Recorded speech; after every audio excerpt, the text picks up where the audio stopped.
Hi hello ಎಲ್ರಿಗೂ ನಮಸ್ತೆ. ನಾನು ನಿಮ್ಮ ವಿಶಾಲ ಪ್ರಕಾಶ್.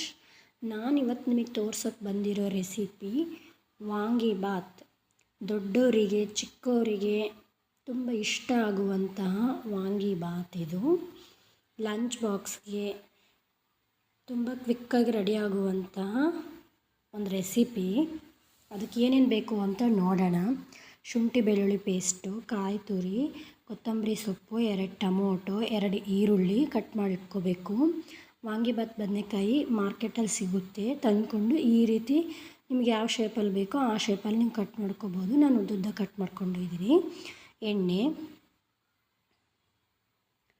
ಹುಣಸೆ ರಸ, 2 ಟೇಬಲ್ ಸ್ಪೂನು ಕಡಲೆ ಬೀಜ, 2 ಟೇಬಲ್ ಸ್ಪೂನು ಕಡಲೆಬೇಳೆ, ಸಾಸಿವೆ, ಜೀರಿಗೆ, ಕೆಂಪು ಮೆಣಸಿನ್ಕಾಯಿ, ಕರಿಬೇವು, ವಾಂಗಿಬಾತ್ ಪೌಡರು. ಇಷ್ಟೆಲ್ಲ ಹಾಕಿದ್ರೂ ಕೂಡ ವಾಂಗಿಬಾತ್ ಪೌಡ್ರ್ ಹಾಕಲೇಬೇಕು, ಯಾಕಂದರೆ ಅದೇ ಅದಕ್ಕೆ ಟೇಸ್ಟು. ನಾನು 2 ಪ್ಯಾಕೆಟ್ ತೊಗೊಂಡಿದ್ದೀನಿ. ಮನೆಯಲ್ಲೇ ಮಾಡಿರುವಂತಹ ಸಾಂಬಾರು ಪೌಡರ್, ಖಾರದ ಪುಡಿ, ಪೆಪ್ಪರ್ ಪೌಡರ್, ಗರಂ ಮಸಾಲ ಸ್ವಲ್ಪ. ಹೇಗೆ ಮಾಡೋಣ ಅಂತ ನೋಡೋಣ. ಗ್ಯಾಸ್ ಹಚ್ಬಿಟ್ಟು ಒಲೆ ಮೇಲೆ ಬಾಣಲಿ ಇಡಬೇಕು. ಬಾಣಲಿ ಕಾದಾದ್ಮೇಲೆ ಎಣ್ಣೆ ಹಾಕ್ಕೋಬೇಕು. ಎಣ್ಣೆ ಕಾದಿದೆ. ಕಡಲೆಬೇಳೆ, ಶೇಂಗಾ, ಕರಿಬೇವು, ಕೆಂಪು ಮೆಣಸಿನ್ಕಾಯಿ, ಜೀರಿಗೆ, ಸಾಸಿವೆ ಹಾಕ್ಕೊಳ್ಳೋಣ. ಶೇಂಗಾ ಕಡಲೆಬೇಳೆ ಕಲರ್ ಚೇಂಜ್ ಆಗಬೇಕು. ತಿನ್ನುವಾಗ ಕರಮ್ ಅಂದರೆ ಏನೋ ಟೇಸ್ಟ್ ಚೆನ್ನಾಗಿರುತ್ತೆ. ಕಲರ್ ಚೇಂಜ್ ಆಗಿದೆ ಈಗ ಇದು. ಈರುಳ್ಳಿ ಸೇರಿಸ್ಕೊಂಬಿಡೋಣ. ಈರುಳ್ಳಿ ಬ್ರೌನ್ ಕಲರ್ ಆಗೋವರೆಗೂ ಫ್ರೈ ಮಾಡಿದ್ರೆ ಸಾಕು.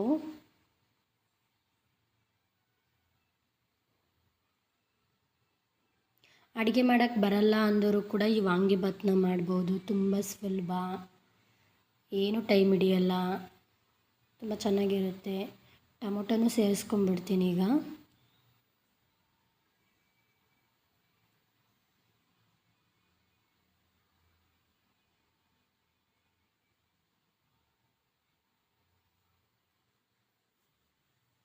ಉಪ್ಪು ಏನಕ್ಕೆ ಸೇರಿಸ್ಕೊಳ್ತೀನಿ ಮೊದಲೇ ಅಂತಂದರೆ, ನಾನು ಈರುಳ್ಳಿ ಟೊಮೊಟೊ ತುಂಬ ಬೇಗನೆ ಫ್ರೈ ಆಗೋಗುತ್ತೆ ಎಣ್ಣೆಯಲ್ಲಿ. ಹಾಗಾಗಿ ನಾನು ಉಪ್ಪನ್ನ ಮೊದಲೇ ಹಾಕ್ಕೊಂಬಿಡ್ತೀನಿ. ಅರಿಶಿಣ ಆಪ್ಷನಬಲು, ಬೇಕಿದ್ದರೆ ಹಾಕ್ಕೋಬೋದು, ಇಲ್ಲ ಅಂದರೆ ಬೇಡ.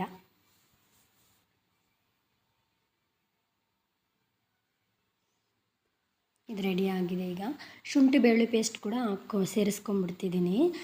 ಹಸಿ ವಾಸನೆ ಹೋಗೋವರೆಗೂ ಇದನ್ನ ಫ್ರೈ ಮಾಡ್ಕೊಳ್ಳೋಣ.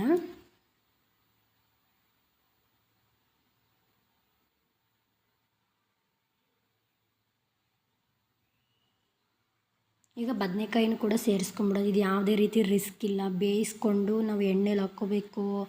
ಈ ಮಾಮೂಲಿ ಬದನೆಕಾಯಿ ಇರುತ್ತಲ್ಲ ಆ ಥರ ಅಲ್ಲ ಇದು. ಎಣ್ಣೆಲಿ 5 ನಿಮಿಷ ಹಾಕಿದ್ರೆ ಸಾಕು, ಅದು ಪೂರ್ತಿಯಾಗಿ ಬೆಂದೋಗ್ಬಿಟ್ಟಿರುತ್ತೆ.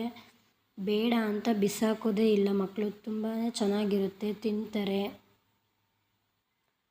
5 ನಿಮಿಷಕ್ಕೆ ಇದು ಫ್ರೈ ಆಗೋಗುತ್ತೆ. ನೋಡಿ ಎಷ್ಟು ಬೇಗನೆ ಎಣ್ಣೆಯಲ್ಲಿ ಬೆಂದೋಯ್ತು ಅಂತ ನೋಡಿದ್ರಲ್ವಾ.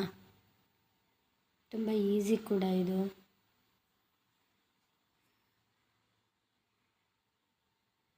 ನೋಡಿ ಈ ರೀತಿ ಬೆಂದಿದೆ ಆಗಿದೆ. ಈಗ ಇದಕ್ಕೆ ಹುಣಸೆ ರಸ ಸೇರಿಸ್ಕೊತಾ ಇದ್ದೀನಿ.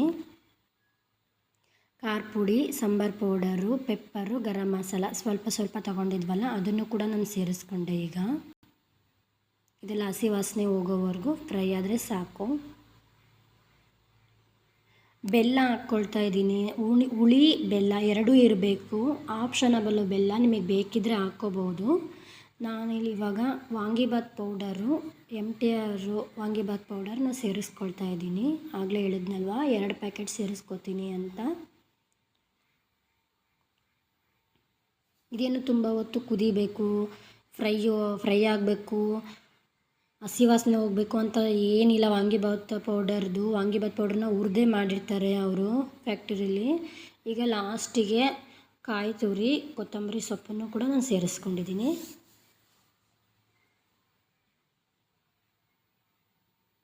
ಒಂದ್ಸಲ ಚೆನ್ನಾಗಿ ಮಿಕ್ಸ್ ಮಾಡಿಕೊಂಡ್ರೆ ಸಾಕು. ಏನು ಕುದಿಬೇಕು, ಎಣ್ಣೆಲಿ ಇನ್ನೊಂದು ಸ್ವಲ್ಪ ಇದು ಬೇಯಬೇಕು ಅಂತ ಎಲ್ಲ ಏನಿಲ್ಲ.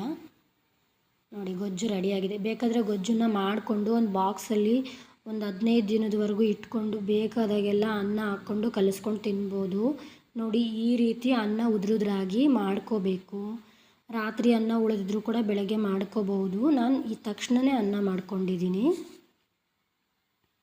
ಈ ರೀತಿ ಉದುರುದ್ರಾಗಿ ಇರಬೇಕು ಅನ್ನ, ಗಂಟಾಗಿ ಮುದ್ದೆ ಆ ರೀತಿ ಎಲ್ಲ ಏನು ಬೇಕಾಗಿಲ್ಲ. ನೋಡಿ ಈ ರೀತಿ ಆಗಿದೆ ವಾಂಗಿಬಾತು. ಸೂಪರ್ ಟೇಸ್ಟಿಯಾಗಿರುತ್ತೆ. ಫಾಲೋ ಮಾಡಿ.